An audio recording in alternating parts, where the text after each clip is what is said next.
couple of decades?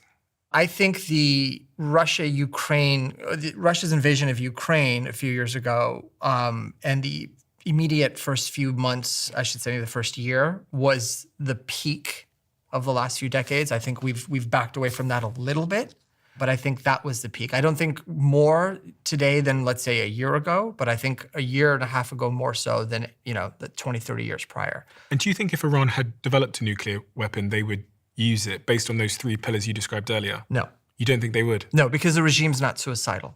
Because if they had used it and we'd be able to track it, they'd be destroyed. And they are a lot of things. They might be crazy. They might be irrational in some ways. They are not suicidal. They're not willing to die for this. They want, like Hitler and the 1,000-year Reich, they want this to endure.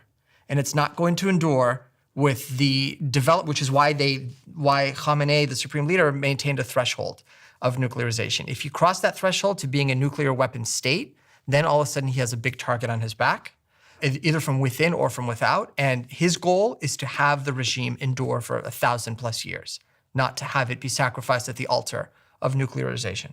Andrew, what do you think in terms of probability? Higher, lower? I mean, I will give you a number. I think there's a 30% chance that we're going to see a nuclear detonation in our lifetime. And here's why. Because... Tactical, or does it matter? I'm saying any detonation. Any detonation, okay. The last known nuclear detonation was 2017, unless I'm mistaken. 2017, when North Korea did a test underground. That wasn't that long ago. And there were a series of tests that they did before that in an environment where testing is not supposed to happen anymore. We are now entering a season of more conflict. We're seeing more and more strong authoritarian type leadership, even if it's in the lead of a democratic country.